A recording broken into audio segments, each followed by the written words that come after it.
welcome to this sixth lecture of this lecture series. That today we will see the insertion loss based microwave filter design.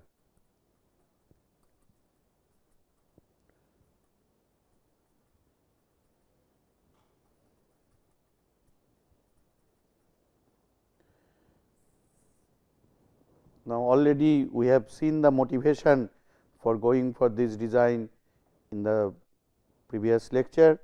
Now, today let me first define what is insertion loss. Insertion loss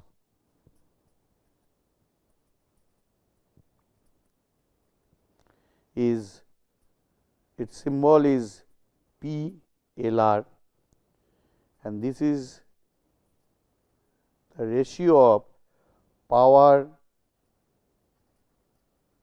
available from source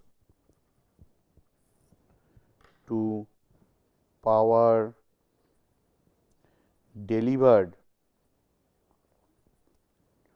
to load by any subsystem. Suppose I have any subsystem, in this particular case it will be filter, but insertion loss is a generalized concept, that is why let me call it a electronic network. It is a black box, it is a 2-port black box. Now, this side it will be connected maybe to some other block, but for this network this is the source side. So, it will be connected with this source. Similarly, it may be connected to some other block, but to this 2-port network, that is the load.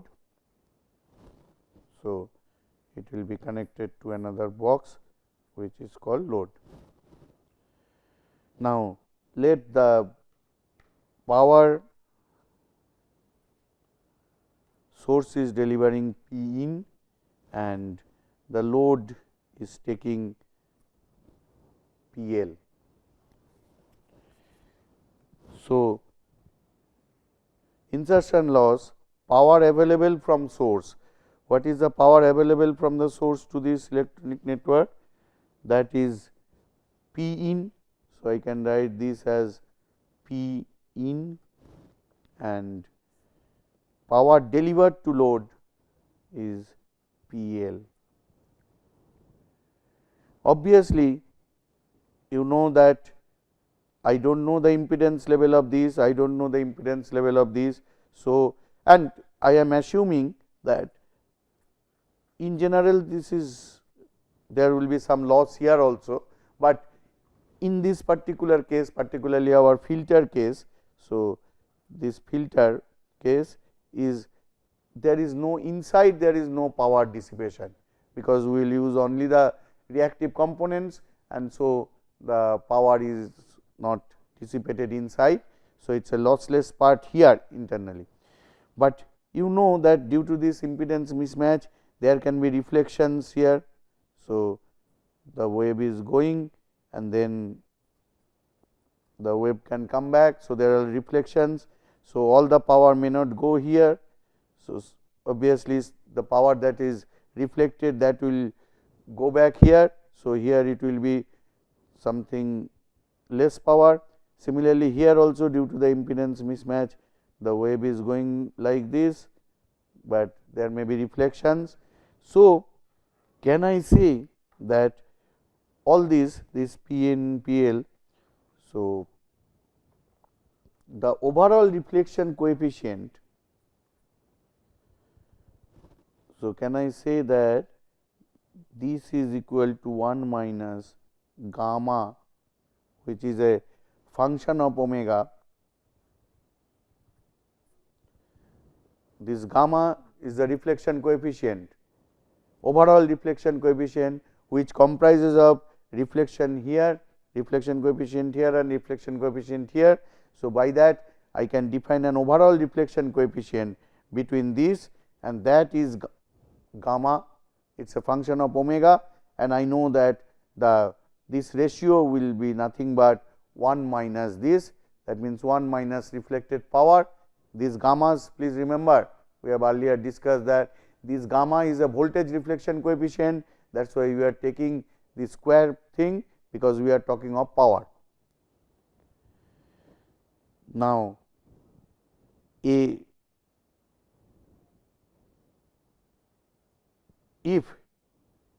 there is no mismatch here, that means already impedance matching has taken place between source and this our filter network, and also between load and our filter network, they need to be like this. So, there won't be this reflection coefficient is 0 there, but remember there is one more thing here, that is that this network, whatever power I gave, yesterday also I said that depending on the propagation constant, in the pass band it will flow, but in general a portion of that will go here. In high frequency or microwave, what is that? Suppose I give some voltage, how much voltage comes here, that I can express by a ratio called S parameter S21, S21. So, I can say that under matched condition. So, this is one, and also I should then say that this is S21 square. This S21 is, this is the port 2 of the electronic network, this is port 1. So, actually insertion loss is 1 by this into S21 square. So, under matched condition, both source and load matched, then PLR is nothing but S21 square. Now, here is a pitfall in measurements. Many times I see that in Indian engineers, they say that what is insertion loss? It is S21 square. Please remember that if you have enforced the matching, then only it is true. Otherwise, you should also consider the reflection taking place both here and here. Many times when the measurement takes place, this impedance mismatch is not taken care, and people forget to incorporate this part, the reflection coefficient part. Okay. So, now I can say that I have defined insertion loss, that means physically what it is? It says that if this network was not there, some power was flowing to the load. If I include this in the circuit, the power will change. So, this difference is basically the insertion loss. So, due to the insertion of this particular electronic network, how much loss I am getting in the circuit. So, in general this insertion loss IL, this is expressed in dB. So, please remember that 10 log 10 PLR is the insertion loss in dB. Now, here I will take a property of any microwave network. You may not be familiar with this. In graduate level we do not teach that, but in postgraduate the microwave technology courses, there we prove one point, that gamma omega for any two port network, that should be always an even function of omega. So, what does that mean? That means always this is a property, you believe me, or if you want to see, this is proved in any microwave engineering course. So, in any book, particularly our recommended book, this book Microwave Engineering by David Pozar, it is already recommended in your course. So, in this book this is derived, that always gamma is an even function of omega, that means gamma omega is equal to gamma of minus omega. We will utilize this property. Now, let me write what is gamma omega. Gamma omega is the impedance of the network if either this side or this side looking at. So, input impedance or output impedance here minus the Z naught by Z naught plus. So, if the characteristic impedance of this filter section is Z naught, then source, then this Z omega is the source impedance. If I am talking of this reflection, then this Z omega is the load impedance. And here also there is another property, that any impedance, source, load, etc., or the input impedance, there the Z omega can be written as R omega plus J x omega, the resistive part of the impedance and the reactive part of the impedance, and R omega is always again is even function of omega, and x omega is odd function of omega. These properties are also true, as I said that gamma omega is even function. Similarly, this is also true.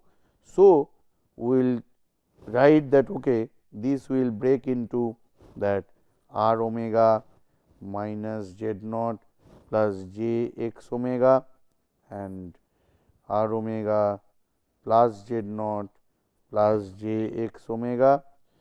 Now, what is gamma of minus omega? Because I want to test what is the nature of this PLR. So, we are going there, that this insertion loss has some specific functional characteristic with respect to omega. So, that we are trying to see. So, let me see what is this. This is utilizing these properties, that R omega minus J omega minus J x omega by R omega plus Z omega minus J x omega. But we know that these two should be equal. So, if I say that, then basically what is this? This right side can be also written as the complex conjugate of gamma omega. You see that this is real. So, this minus this by this minus this. So, we saw that minus gamma minus omega is nothing but gamma conjugate omega. If we have this, so we can say that what happens to this term gamma omega square, because this is there in the insertion loss expression. So, gamma omega square is gamma omega into gamma this is equal to gamma omega is equal to gamma minus omega. This is by definition, and then we have just seen that this is nothing but gamma minus omega. So, I can write it as gamma minus omega whole square, because I can replace this with, or I can write like this, gamma of minus omega and gamma of minus omega. So, that is gamma minus omega whole square. So, I can say, you see the property that gamma omega whole square, can I say, is an even function of omega. So, what does that mean? That gamma omega square, when I will synthesize, as I said from the start, that actually in this insertion loss based method, we specify the insertion loss. We specify the insertion loss, which is nothing but attenuation part, that how it will go in pass band, stop band, etc. For that we require to have these, but this says that this can be of the type even function of omega means all odd function components, odd components are 0. That means, it can have only this a plus b omega square plus c omega 4th plus d omega 6 etc. No omega 1, omega 3 like that terms. So, we can say that this gamma omega square can be represented by two polynomials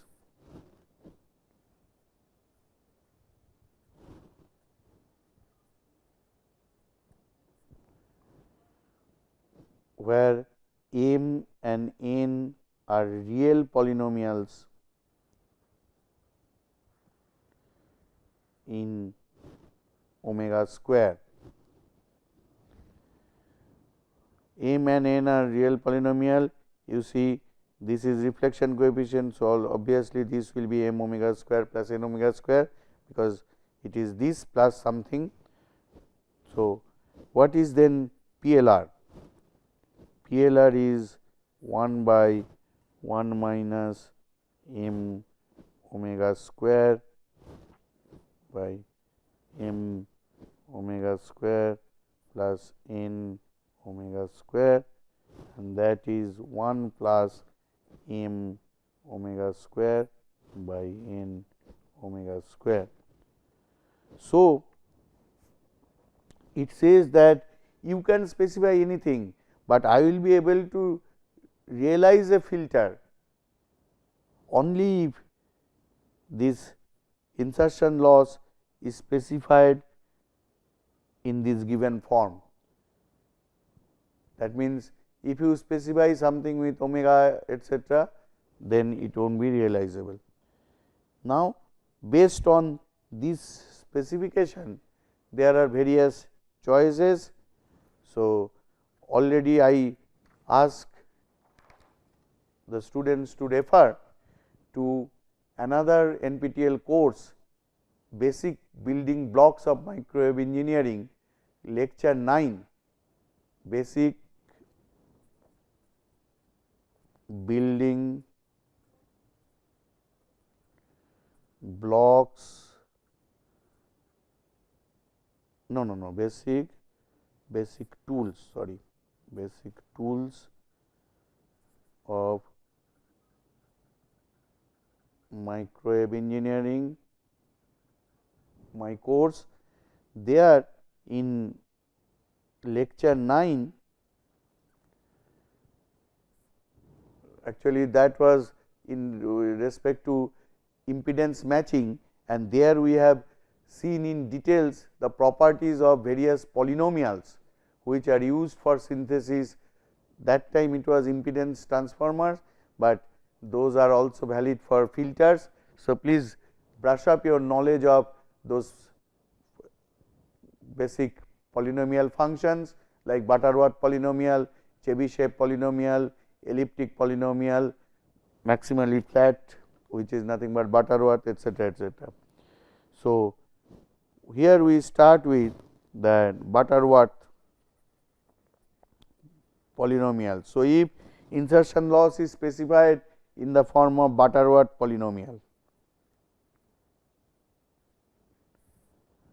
you know Butterworth is also called maximally flat, because given the order compared to any other polynomial function, it has, suppose if it is order n, so up to n derivatives are all 0. So, that is why it is called maximally flat response. So, Butterworth polynomial. So, this is the flattest possible pass band. So, that means, if we specify the insertion loss in the pass band by Butterworth filter, then we can say that we will get a very flat response which is desirable in the pass band.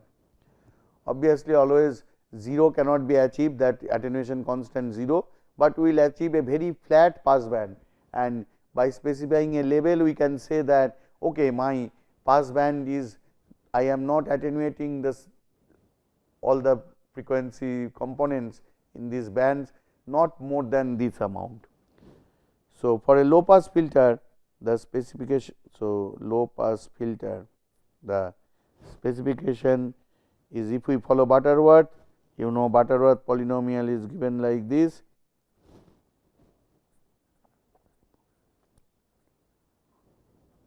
So, already omega square, it is a function, you see that it is a function of only omega square. So, it is realizable from this property of m and n, that okay, I can realize it. So, let us try to realize this, and here n is the order of the filter, that you know, sorry, I can make it capital N. So, n is the order of the filter,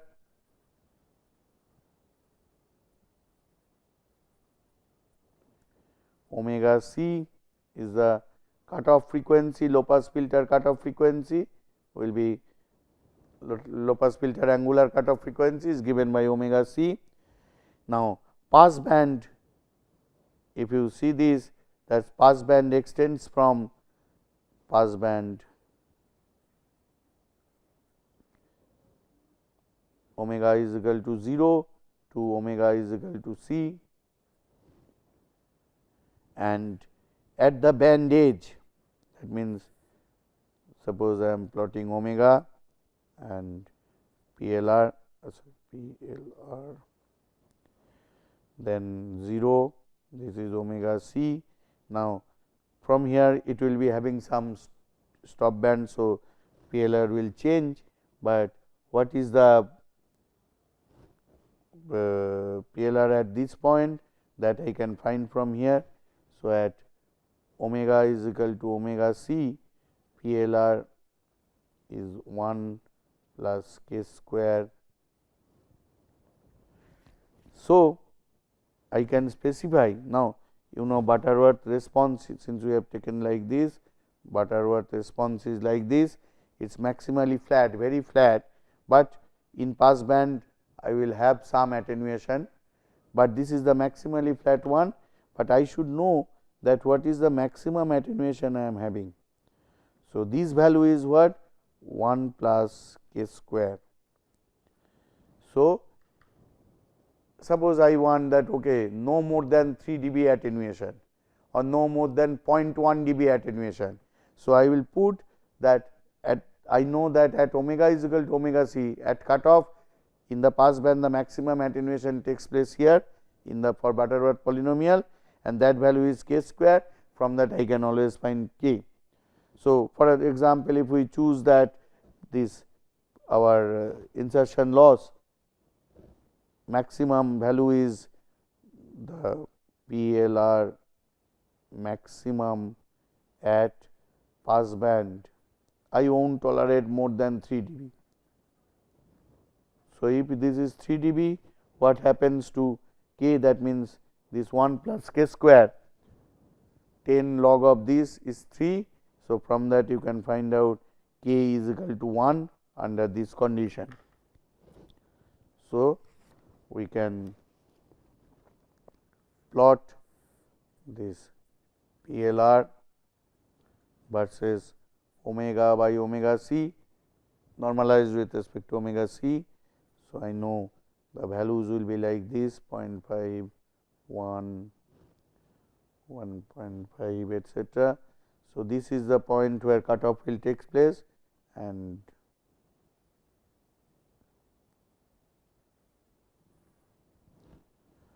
so what is the value at 0? Let us also see the at 0 what is PLR, this is 1. So, PLR is 1 here, and PLR this value is 1 plus k square.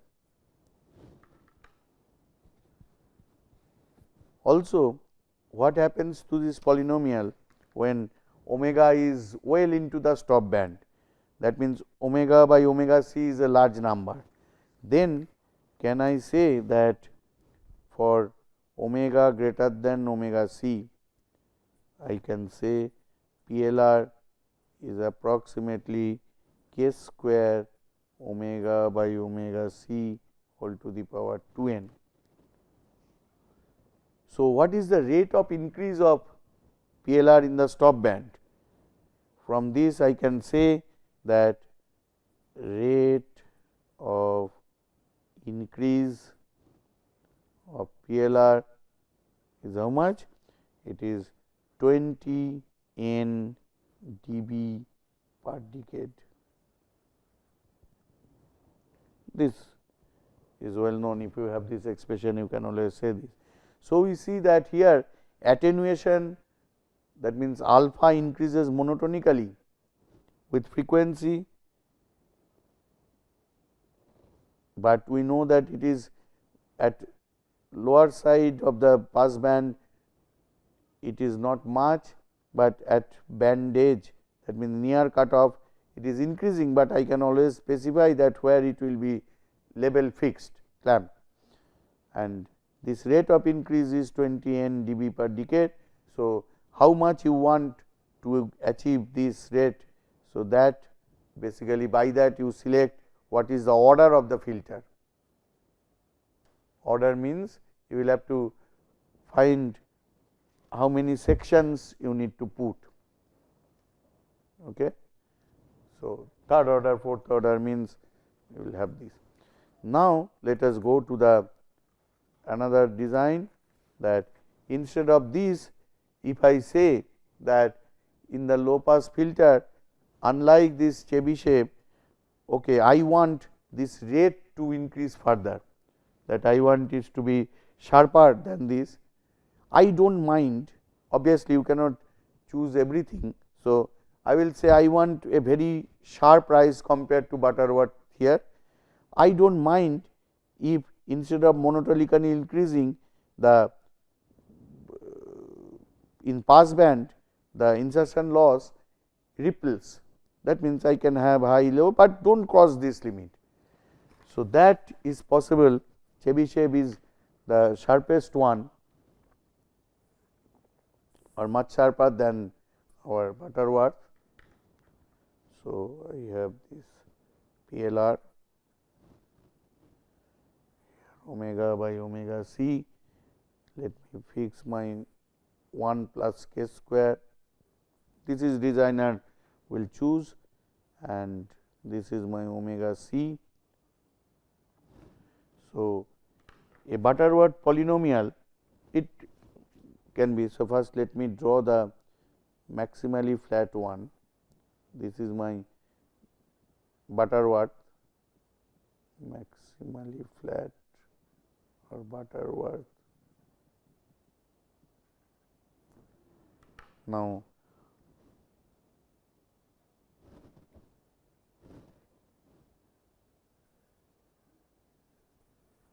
this is Chebyshev. Chebyshev has various, depending on the order, the Chebyshev various, but it ripples, whether there will be one ripple, one cycle or two cycle or three cycle, that depends on order. But you see always they are confined between this and this. But so, what is the advantage? You see that here it was monotonically increasing, here I have ripple, but I can specify that okay, be within this limit. So, in pass band it is never crossing this limit. Once it is going away from pass band, it is much sharper than Butterworth, that is its advantage. So, if you want, your prime concern is after pass band, when I entering stop band, I will have a very good cutoff and very sharp cutoff, you opt for this Chebyshev polynomial. So,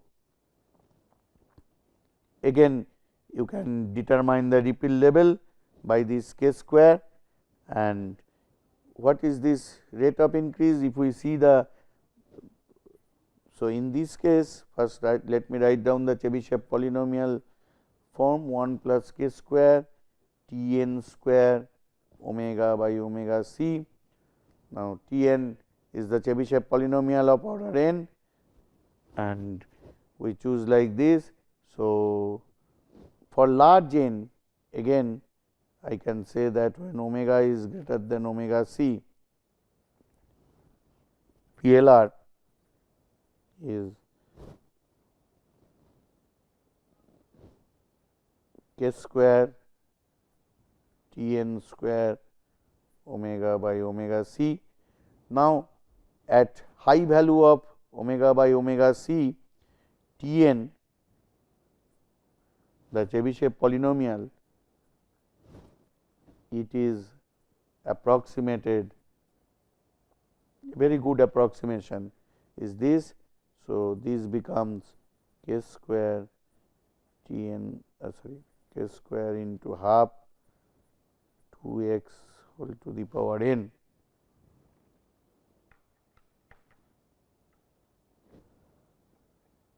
So, this is k square by 4 to, this is T n x. So, here I will write 2 omega by omega c.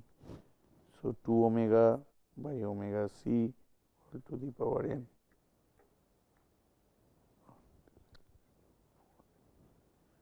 This is T n x. So, T n x square. So, k square by 4 this. So, here you now tell that what is the slope. I have came here because I wanted a sharper slope. So, slope is 20 dB per decade, 20 n dB. So, same as Butterworth. Then you can say that how I am getting it, that what is the advantage. But advantage is that always this value of T n, it is always 2 to the power 2 n by 4 times insertion loss of any Chebyshev filter is 2 to the power 2 n by 4 times larger than Butterworth.